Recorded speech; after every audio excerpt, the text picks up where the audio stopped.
क्रिस्त में प्यारे बच्चों, आप सबों को पुनः जय यीशु। आइए आज का पाठ शुरू करने के पहले हम प्रार्थना करें। प्यारे प्रभु जी, आज के दिन के लिए धन्यवाद देते हैं। हम हमारे परिवार के लिए धन्यवाद देते हैं। माता पिता, भाई बहन, हमारे सभी रिलेटिव्स और फ्रेंड्स के लिए हम आपको धन्यवाद देते हैं।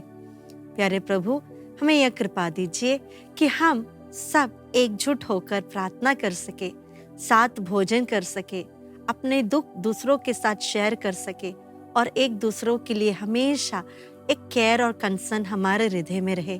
यही प्रार्थना हम करते हैं हमारे प्रभु यीशु ख्रिस्त के द्वारा, आमीन। पिता, पुत्र और पवित्र आत्मा की बड़ाई होवे, जैसे वह आदि में थी, अब है और अनंत काल तक सदा रहेगी, आमीन। बच्चों, आप सबों को जय यीशु।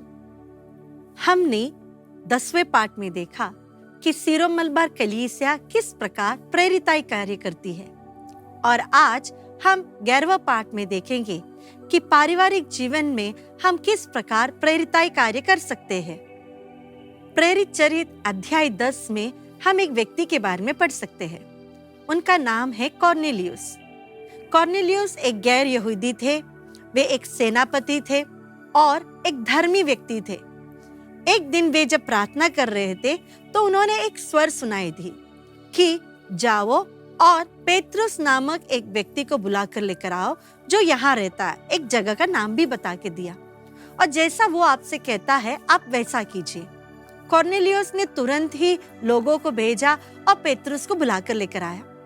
संत पेट्रुस ने प्रभु के सुसमाचार की घोषणा की और पूरा परिवार यानी कॉर्नेलियुस और उसके परिवार वे सब बपतिस्मा ग्रहण किए।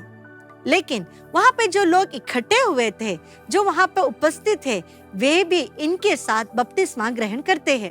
प्रेरित चरित्र में कई जगह हम देख सकते हैं कि कई परिवार या कोई कपल्स प्रभु के वचन को सुनते हैं और अपने विश्वास में दृढ़ हो जाते हैं, बपतिस्मा ग्रहण करते हैं और प्रभु की प्रेरिताई कार्य में आगे आते हैं। इसका मतलब यह है कि आदिम कलीसिया में ही हम देख सकते हैं कि परिवार एक बहुत बड़ा इम्पोर्टेंट कार्य करता है, वह है प्रभु की प्रेरिताई कार्य। हम जानते हैं कि ईश्वर ने हमें क्यों बनाया। इसका प्रश्न हम फर्स्ट स्टैंडर्ड क्लास में सुनते हैं। God made us because he loves us. प्रभु हमसे प्यार करते हैं, इसीलिए ही उन्होंने हमारी सृष्टि की, और प्यार बांटने के लिए उन्होंने दो लोगों को एक साथ बुलाया, और वे है माता और एक पिता। मैरिज एक ह्यूमन इंस्टीट्यूशन अकेला नहीं है, यह प्रभु के द्वारा स्थापित एक एग्रीमेंट है, एक कवेनेंटल रिलेशनशिप है, जहाँ पर प्रभु उन्हें अपने प्यार को आपस में बांटने और अपनी सृष्टि के कार्य में सहभागी होने के लिए बुलाते हैं। प्रभु ने एक पुरुष और एक स्त्री को इसलिए जोड़ा है ताकि वे अपने प्यार को बांटे, सृष्टि को आगे बढ़ाए, यानी बच्चों को जन्म दे और उनका सही तरीके से पालन पोषण करे। इसीलिए परिवार द्वारा प्रेरिताई कार्य को कलीसिया और समाज भी बहुत अधिक महत्व देती है। हमारे प्रेरिताई कार्य का मूल आधार यह है कि हम प्रभु के प्रेम को दूसरों तक पहुंचाएं। जिस तरह प्रभु हमें प्यार करते हैं, उस प्यार को हम दूसरों तक पहुंचाएं। आइए, हमें कलीसिया यह बात सिखाती है जो हम पढ़ेंगे। दूसरा वतिकान महान सभा इस प्रकार सिखाती है, परिवार के सदस्यों के आपसी प्रेम एवं एकजुट होकर प्रार्थना द्वारा परिवार को ईश्वर के मंदिर में बदलना चाहिए। दंपतियों के आपसी प्रेम एवं समर्पण उन्हें दूसरों के, विशेषकर बच्चों के करीब लाते हैं। माता पिताओं की निस्वार्थ प्रेम, निष्ठा, त्याग मनोभाव एवं अच्छा उदाहरण बच्चों को नवचेतना प्रदान करते हैं। प्रार्थना परिवार को पवित्र एवं दाम्पत्य संबंध को सशक्त बना देती है। जिस प्रकार हम इंग्लिश में कहते हैं, family that praise together stage together, इसका मतलब यह है कि हर परिवार में प्रार्थना को बहुत इम्पोर्टेंस होता है, और इस प्रार्थना के द्वारा जो परिवार प्रार्थना करता है, उसके द्वारा हम बच्चों के हृदय में सुसमाचार के लिए प्यार उत्पन्न करते हैं। इसीलिए कलीसिया में प्रेरिताई कार्य में यह फैमिली जो कलीसिया का सबसे पहला यूनिट है, उसका बहुत इंपॉर्टेंट रोल है। परिवार ही वचन की घोषणा की सबसे पहली वेदी है। हम जानते हैं ईश वचन पर ही हमारा विश्वास आधारित है। जहाँ पर परिवार में प्रार्थना होती है और वहाँ पर बाइबल पढ़ते हैं, वचन पढ़ते हैं, वचन को समझाते हैं, वचन पर मनन चिंतन करते हैं, वहाँ पर ही हमारा विश्वास आगे बढ़ता है। हम विधि विवरण ग्रंथ में पढ़ सकते हैं, इस्राएली लोगों से ईश्वर ने कहा, जो शब्द मैं तुम्हें आज सुना रहा हूँ वे तुम्हारे हृदय पर अंकित रहे। तुम उन्हें अपने पुत्रों को अच्छी तरह सिखाओ। घर में बैठते या राह चलते, शाम को लेटते या सुबह उठते समय उनकी चर्चा किया करो। तुम उन्हें निशानी की तरह अपने हाथ पर और तावीज की तरह अपने मस्तक पर बांधे रखो और अपने घरों के चौखट तथा अपने फाटकों पर लिख दो। ईश्वर अपने वचन के द्वारा हमसे आज भी बात करते हैं। इसीलिए हर परिवार में हर सदस्य एक साथ बैठकर वचन पढ़ना चाहिए, वचन पर मनन चिंतन भी करना चाहिए। हर एक ईसाई परिवार एक विद्यालय है जहाँ पर बच्चे विश्वास के बारे में सीखते हैं और उसी प्रकार एक उच्च मानवता की पाठशाला भी। माता पिता ही बच्चों के जीवन के फर्स्ट टीचर्स है, the first and the principal teachers. उनके द्वारा ही बच्चे यीशु के बारे में जानते हैं। आपको भी याद होगा, शायद जब आप घर में छोटे थे, आपके मम्मी पापा आपको कलीसिया ले जाते थे, पास के पैरिश में ले जाते थे, विश्वास की बातें सिखाते थे, हाथों में रोजरी पकड़ना सिखाते थे, रोजरी के प्रेयर सिखाते थे, यीशु कौन है, क्रूस क्या है, माता मरियम क्या है, इसके बारे में सिखाते हैं। इसीलिए हम कहते हैं कि parents are first teachers of faith. हमें विश्वास के बारे में सबसे पहला हमारे माता पिता ही हमें सिखाते हैं। इसलिए माता पिता का जीवन हमारे लिए सबसे एग्जाम्पलरी होनी चाहिए। अगर माता पिता के जीवन में विश्वास है, प्रार्थना है, तो वैसे का वैसे ही बच्चे भी अपने जीवन में ले लेते हैं। और माता पिता का सबसे बड़ा कर्तव्य यह भी है कि वे अपने बच्चों को विश्वास प्रदान करें, विश्वास की बातें सिखाए और एक अच्छा जीवन साक्ष्य दे। अब किस प्रकार हमारे ईसाई परिवार प्रेरिताई कार्य करते हैं? स्वयं को भूलकर दूसरों के लिए जीना, स्वयं को भूलकर दूसरों को माफ करना, दूसरों की जरूरतों को समझकर आगे बढ़कर मदद करना, जो लोग गरीब हैं उनकी मदद करना, भूखों को खाना देना, अपने स्वार्थ को हटाकर अपने पास जो चीज है दूसरों के साथ बांटना, ये सभी मॉरल वैल्यूज और क्रिश्चियन वैल्यूज सबसे पहले हम प्रैक्टिस करते भी है और सीखते भी है हमारे परिवार से ही। और इस प्रकार माता पिता के अच्छे उदाहरण से बच्चे बहुत कुछ सीखते हैं। जैसे कि अगर कोई भिखारी आए तो खाना देना, ये सबसे पहले हमने अपने माता पिता से ही सीखा होगा। किसी को दान देना, पैसे देना, मदद करना, हमें जो टॉफीज मिली है दूसरों के साथ बांटना, हमारे पास जो एक्स्ट्रा है वो दूसरों को देना। अगर माता पिता यह सब करते हैं तो वे सब बच्चे हम भी एक्सेप्ट कर लेते हैं। इसीलिए कलीसिया सिखाती है कि माता पिता ही सबसे अच्छा उदाहरण है और सबसे ज्यादा प्रेरिताई कार्य परिवार में ही हम सीखते हैं।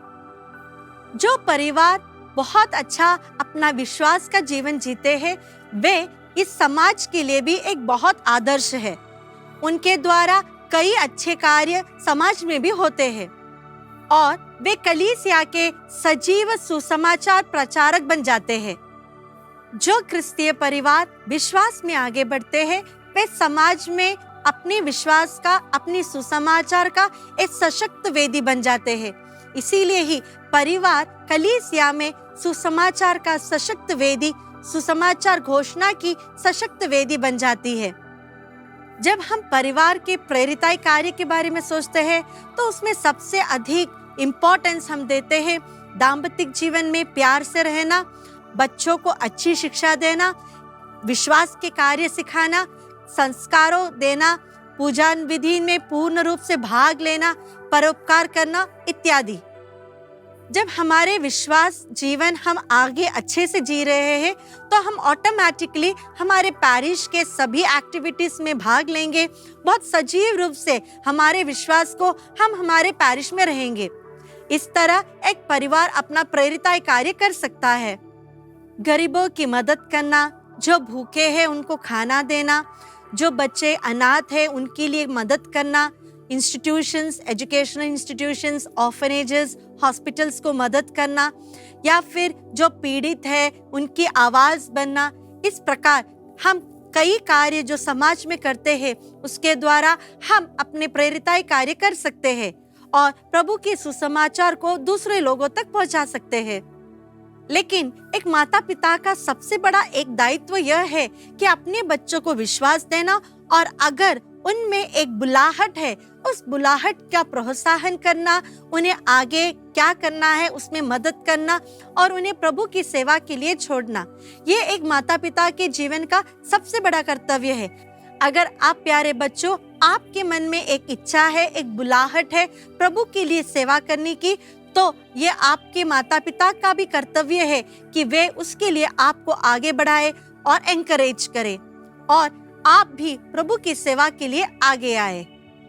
हमने सीखा है कि कलीसिया प्रेरितिक है स्वभाव से, that is church is missionary by nature. लेकिन हम इस पाठ में यह सीखे हैं कि हर एक ईसाई परिवार, हर एक विश्वासी परिवार अपने ही स्वभाव में वह भी प्रेरितिक है और माँ कलीसिया इस प्रेरिताई कार्य को बहुत ज्यादा महत्व देती है। और आधुनिक परिवार यानी ये मॉडर्न वर्ल्ड में हर एक परिवार को अपना एक तरीका ढूंढ निकालना है। किस प्रकार हम अपने बच्चों को विश्वास देते हैं, किस प्रकार हम अपने मैरिड लाइफ को खुश रखते हैं, आपसी दान देते हैं, या फिर किस प्रकार हम हमारे परिवार को और पवित्र बना सकेंगे। प्यारे बच्चों, आपका भी कर्तव्य है कि आपके परिवार में अगर प्रार्थना नहीं हो, आपके परिवार में वचन नहीं पढ़ रहे हैं, या आपके परिवार के लोग पैरिश नहीं जाते हैं, पल्ली से दूर है, वहाँ के फंक्शंस में, वहाँ के सर्विसेज में भाग नहीं लेते, तो जरूर ये आपका दायित्व है, आपका प्रेरिताई कार्य है कि आप आपके पेरेंट्स को मोटिवेट कीजिएगा, उन्हें आगे लेकर आइएगा। अगर आपका विश्वास दृढ़ है तो जरूर आपके पेरेंट्स भी चर्च जाने लगेंगे, आपके परिवार में भी प्रेयर रहेगा। आइए इसके साथ हम यह चैप्टर यहीं पर समाप्त करते हैं। पेज नंबर 84 में आपको थोड़े से प्रश्न दिखेंगे, उसे आप जरूर पढ़िएगा। उसका उत्तर आपको वीडियो में और इस टेक्स्ट बुक में जरूर है। हम अपने परिवार को एक प्रेरिताई परिवार बनाकर कलीसिया की मदद करेंगे। आइए इसके लिए हम प्रार्थना करें। प्यारे प्रभु जी, हमारे परिवार को आपको समर्पित करते हैं। प्यारे प्रभु, आपसी प्रेम के द्वारा एक अच्छा जीवन साक्ष्य बिताने द्वारा हम हमारे पड़ोसियों को, हमारे रिश्तेदारों के बीच आपका प्रेरिताई कार्य कर सके। यही प्रार्थना हम करते हैं, यही आशीष हम मांगते हैं हमारे प्रभु यीशु क्रिस्त के द्वारा। आमीन।